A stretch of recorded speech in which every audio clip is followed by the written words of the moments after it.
of democracy in West Africa. Two major high points has been one, the notice of exit by the three countries that have witnessed successful coups, Burkina Faso, Mali, and Niger, who last week, I think, or 2 weeks ago, wrote to say they are withdrawing. And they laid very serious allegations against Ecowas, which one of those is that he has not been very useful to them in their strategic fight against insecurity, as well as the fact that maybe they've not supported them in their quest for national development.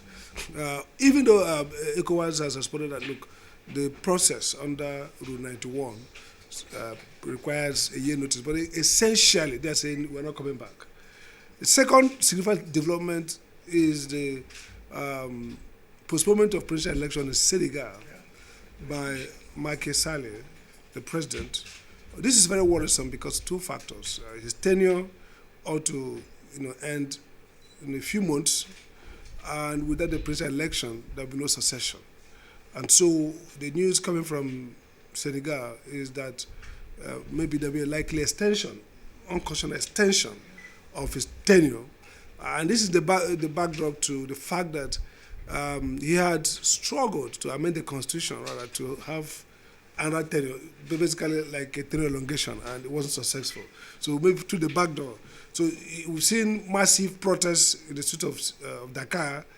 We've also seen repressive measures to maybe curtail that. All these are worrisome.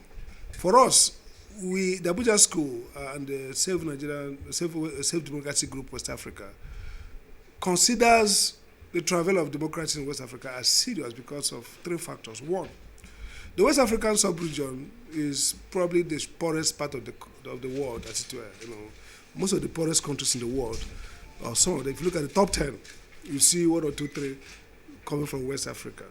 Secondly, it also occupies very undignified place in the list of terrorized and violent, fragile states. So if you look at the Sahel, which is where most of these countries are, Mali, Niger, Burkina Faso. If you look at the Gulf of Guinea itself, that's also troubled by terrorism, ISWA, local terrorist group, the Boko Haram, and all that stuff. And of course, some secessionist movements in the south part of Nigeria and all that. It's really a high-profile, fragile, region. So if you factor poverty, high poverty rate, and stagnant economic development, as you see from the GDP of much of West African states, very, very, very depressed, it means that the failure of democracy in West Africa is actually the failure of development, the failure of human welfare. So we are worried as a school that this is not just spiting Ecowas, this is not just spiting the Nigerian government, as some might see it because of Nigeria's leading role in stopping or speaking against the coup. This is actually serious challenge to sustainability of livelihood in West Africa. So this triple action, rising poverty, rising fragility and violence, and of course decreasing economic stagnation and depression in terms of economic growth, means that this should be a prime place for focus for Africans and international people. The geopolitics of West Africa requires more democratization. And so the Abuja School wants to not just condemn this development, but also to seek for explanation. Why is democracy failing in West Africa? Some people have also noted that some of these states are French-speaking. So it's just something in the dependency between West African states and France as a former imperial colonial power that makes this resort to coups and make democracy, unstable in this part of Africa. It doesn't mean that the Anglo-West Africa have everything perfect, but we've seen notable increase, uptick in coups and radical coups like the ones that are nationalistic, arising from French West Africa. So the school, we are trying to interrogate what's the problem, what should be done. But we have resolved in this wise to set up the West African Democracy Observatory. The idea, like we did with the election observatory in 2023, is that this is a shaping story. This is a breaking story. It's still happening. We want to pay attention to what's going on in the West African in terms of democracy and development, and be able to help provide strategic thinking, policy ideas to help government, even train policymakers to understand what they should be looking at, to understand how they should engage. You know, we comment Nigerian diplomacy, but essentially, beyond diplomatics, the foreign policy ideas that should drive those engagements is something that we need to show up. So the school and the Civil Democracy Group are committed to trying to first understand what's going on, put it into a rational framework, see the variables driving it, and be able to offer ideas on what should be done to deepen democracy. Because essentially, this is one outcome of this is that this instability arises because of the failure of democracy itself to transform, to enable and empower the people. We are seeing failure of democracy globally, but the one in West Africa is existential, because elsewhere it creates room for dialogue, deliberation, but here it runs quickly into violent reactions, coups, counter coups, and basically diminishing the quality of life of people of West Africa. So we are focusing on accountability, on development, sustainability, innovation in thinking, saying how do we help to create policies that will strengthen democracy in West Africa, that will remove some of these push and pull factors and enable the deepening of the kind of democracy that creates development. Let me end on this note. We've also seen notable statesmen like Obasanjo recently come out and bewail the failure of democracy and say, look, maybe democracy is not suitable for us. Maybe we shouldn't have democracy. We want to interrogate these claims and ask ourselves critical questions. What version of democracy is more appropriate to West Africa? How does democracy interact with the developmental challenges, with the historical legacies, either of colonialism, post-colonialism, and so on and so forth? How do all these socio-economic factors influence the performance of democracy in Africa? So that we're not going to just have abstract discourse. We also look at the concretes that shape the outcome that we see as failure of democracy.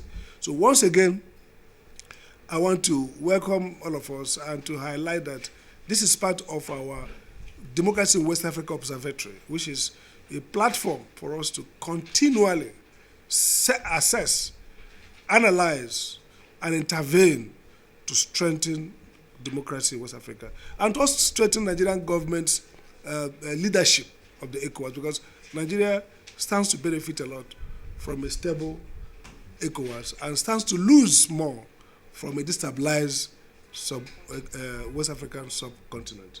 Thank you very much. A regional coordinator, and somehow I would say that we took our bearing from our interactions with Abuja School, and that has yielded the collaboration you are seeing at the moment. So when you hear Abuja School would set up the West African Observatory, actually it is in conjunction with the Save Democracy Group West Africa. We are going to do that together. The idea of Save Democracy West Africa, it came from the growing concern from what has been called the failure of democracy in West Africa by the director of Abuja School, Professor Sam Amadi. I will modify it slightly because I do believe that it is not democracy that has failed, but how democracy has been practiced here. And for us to say that democracy has failed anywhere, particularly in Nigeria and West Africa, democracy ought to be first and foremost practiced and practiced properly. And our observations, based on empirical analysis, point to the fact that democracy has not been practiced properly here. At best, what we have is a civil rule, and it is degenerating to clear oligarchy and state capture. And that is one of the things that the Save Democracy West Africa would want to lead conversations on, to see how it can be corrected so that democracy can actually be given a chance to thrive here. We are worried about certain tendencies. Of late, we noticed that Africa-wide, as many as 7, if not 8, countries have been toppled since 2020, August to be precise. And in Sierra Leone and one other country, the coup nearly succeeded. A reason a former president of Sierra Leone is on exile in Nigeria at the moment. He arrived here only a week ago, showing that the threat is real. And the exit of Mali, Burkina Faso, Niger from Ecowas that was formed 15 years ago. 15 years ago. 50 years ago. Yes, 50 years ago, right? To initially help to bolster the economy of the sub-region. But he gained clout over time and has been intervening in politics. When the wood insect gathers wood, it carries it on its body, and that is why it is called the wood insect. What that means is that Ecowas is beyond economics. It's now political as well, and legitimately so. Now, if 3 countries that led the process for the formation of Ecowas would not exit, leaving the group as 12 now, no longer 15, then there is a problem. And there are other reasons why we must all be concerned. Niger, like the MCO guys said, 2 of the countries at least border directly on Nigeria. And if not for anything, even if we don't share much concern for the entire West Africa, we should share concern for the implications of this for Nigeria as a country. And I will come to that shortly, but I still want to say something more about democracy. The argument that democracy has failed, and eminent men like General Olusegun Obasanjo even proposing that we jettison democracy completely, for me, it's a position that needs to be challenged, not just interrogated. Because like I said before, we have not actually allowed democracy to flourish here. And Obasanjo, I regret to say, was one of the people that never allowed democracy to thrive. In Nigeria, we saw him for 8 years. He was in power for 8 years as a democratically elected president, and he spent 8 years stifling democracy. That's a story for another day. But building on that, it is important that we find ways of compelling West African leaders to allow democracy to work. Democracy, we know the classical definition offered by Lincoln, government of the people, for the people, by the people. Beyond that, democracy for me, and for Safe Democracy West Africa, is simply transferring power to the people. Simple. What is going on in Nigeria is that power has not been transferred to the people. So people of Nigeria, of West Africa, of indeed the world, in the most part, have not been permitted to decide who would govern or represent them. This is what this whole thing is all about. rather than allow democracy to become the mode of governance and development, they supplanted the process and implanted in the place clear oligarchy. They captured the state. Nigerian example is not only pathetic, but it is very clear that the state is captured and the mass is totally relegated. The people are beginning to fight back. In Niger yesterday, people were on the street. It can continue, escalate to Kano and other places, where people are demanding for what? They are demanding for basic welfare. I think it was John Locke that said that the two reasons why you have government is to ensure security of lives and property, and to also put in place welfare for the people. On all counts, democracy, the way it is practiced, I must continue to emphasize, has failed the people. So we are not talking about the failure of democracy in Nigeria and West Africa. We are talking about the practice of democracy, the failure of it, how it has failed, how it has ended up not engendering development. In other words, we are now saddled with a brand of democracy that has not yielded development. We now have democracy without development, and taking further, we have democracy without election, without development. So how do we, the same democracy, West Africa is simply asking, how do we find a pathway for democracy to work in West Africa?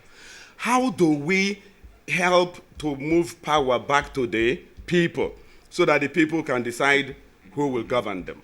With the exit of Burkina Faso, Niger, and Mali, we believe that their exit has actually thrown up very serious questions that must be answered. They accused Ecowas of two things. They said that Ecowas has abandoned the dreams of the founding fathers, right? Ecowas abandoned the dreams of the founding fathers, and they are, more importantly, that the Ecowas and the Ecowas leaders are working for foreign interests. We share much of their concern. And because the people are not part and parcel of determining what we call the leadership development process, they have been shunted, removed from the process. So what you have is a leadership recruitment process that does not factor in the will of the people. Because the will of the people is not allowed to play out, those who emerge eventually as leaders in West Africa pay their allegiance to somewhere else. And the people that have exited are saying that they owe their allegiance to somewhere else outside West Africa. I personally, Dr. Lomefo, agree with them.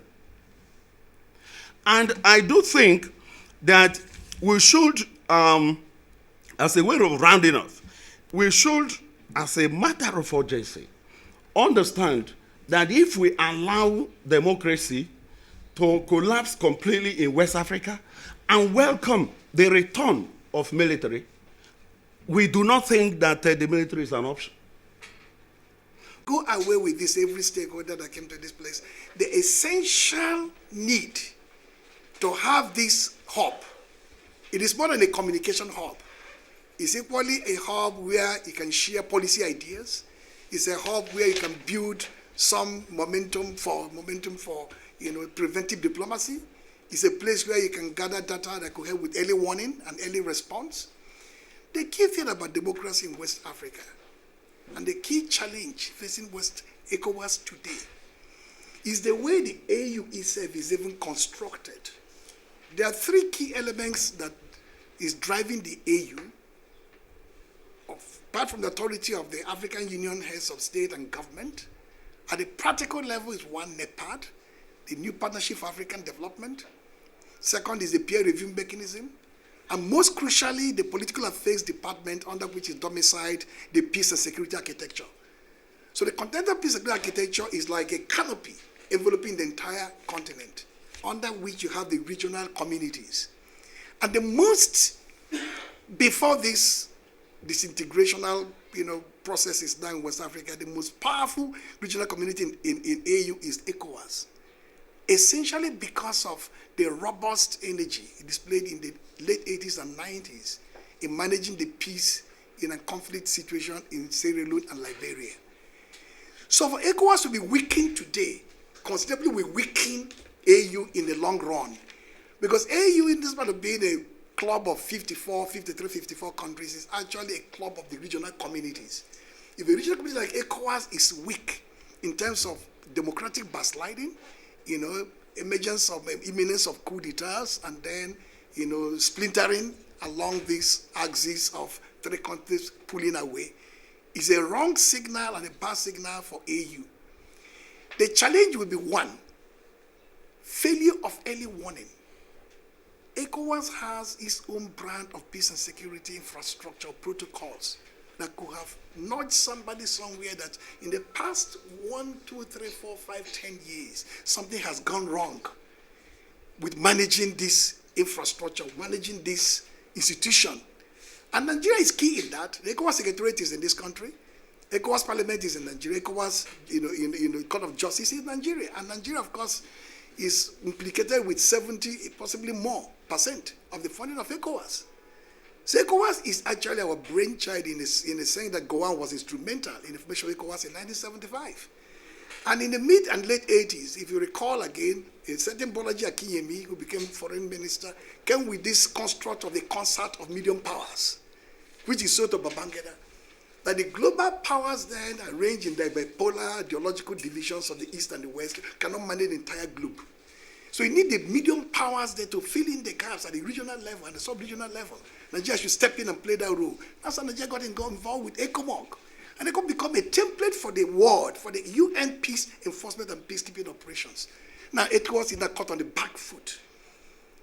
And the Sahel region, as the director pointed out, is a vortex of both arms trafficking, human trafficking, terrorism, militancy, border-leg zones, and so on.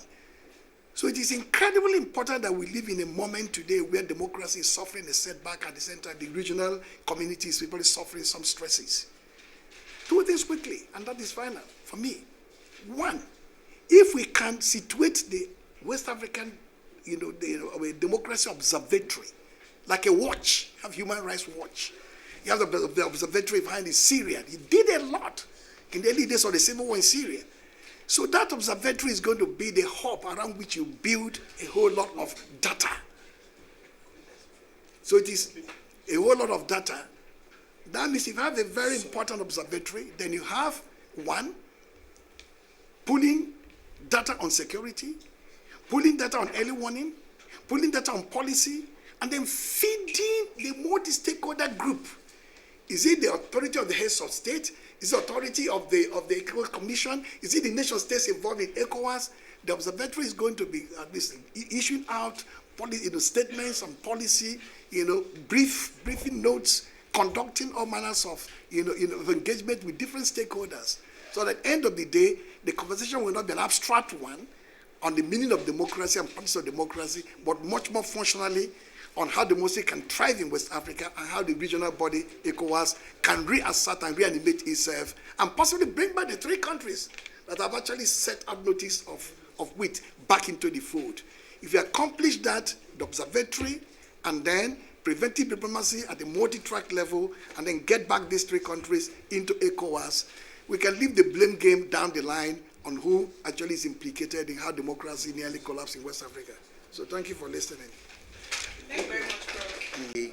From the ECOWAS system, but not many of us are familiar with the contents of these instruments, and as such, engaging our democracy has become a major uphill task, and there are usually gaps. Unfortunately, as well, is the fact that a number of the foreign services of ECOWAS member states and on the continent are beginning to have inadequacies and their quality are diminished. If we're going to support the initiatives of the civil society actors that are going to help us in each of the member states to deepen and strengthen democracy, we will need to familiarize ourselves with these instruments. And as such, one of the key things that we will be bringing to table and emphasizing on is how to popularize some of these instruments. So that we will not just be engaging and punching the air. For example, when member states Burkina Faso, Mali, and Niger made the statement, some in-house analysts in Ecowas goofed by claiming that it meant Article 91, whereas it actually meant Article 76. Which is indicating there are disputes. If you look at the follow-up statement, again, reacting to Nigeria, you'll still see that it is at the level of disputes for which we are supposed to activate. So a number of these instruments are there which we will need to underscore and engage properly. You will discover that concerning Senegal, a number of people went to town without properly understanding the provisions of the Senegalese constitution. And they were not reading this in suo moto as it were, and this is why you always want to call me a lawyer. They were not reading it suo moto with the protocols on politics and good governance for the region of the community Ecowas. They were not reading it within the ambits of the Ecowas conflict prevention framework, which automatically says, okay, ideally you should not tinker with the date once it is supposed to be 6 months to the election date, so you don't do anything. But incidentally, the Constitution of Senegal provides that it is possible for the president, in case of an emergency, to declare through a decree, and within the space of 48, 96 hours, the National Assembly ought to do something. And that was why yesterday the National Assembly has now done the legislation that is extended it to December. I'm hoping that this hub that we are talking of actors will be able to bring the kind of quality support, informed backgrounds and knowledge and understanding, deep, multivariate, multidimensional, multidisciplinary analysis that will strengthen the institutions in the community of ECOWAS, in our member states, and will be able to help us engage state actors appropriately. Enforcing things. So the observatory will also keep an eye on the institutionalization of democracy, which is the interplay between the convention, the protocol of the community, the local constitution, the local laws, and the institutions that design and articulate these laws. So in the case of Senegal, for example, we do know we went through a third-term bid here. So everything could. The question is between, is this good faith emergency has arisen that requires this extension? And the argument of the president is that there have been significant omissions from the candidacy list, especially one of the leading opposition party, the SDP, whose candidate was removed, and now they are supporting it. The other opposition is against it. So we are going to keep an eye on how the political institutions manage that crisis, in line with the rule of law, in line with the principle of democracy, and in line with the protocols of the Ecowas itself. I think the takeaway from his statement is that we are going to be a group that is sober-minded, that's process-oriented, and pay attention to the institutional management of conflicts. Democracy comes with conflict. The critical issue we have seen globally is the ability of the institutions established before the conflict to manage those conflicts in line with the tenets of democracy or the tenets of civil rule, whichever. So, ladies and gentlemen, let's... For the next 10 minutes. Thanks for checking out SYMFONI on YouTube. Please be sure to subscribe and like our videos for updates.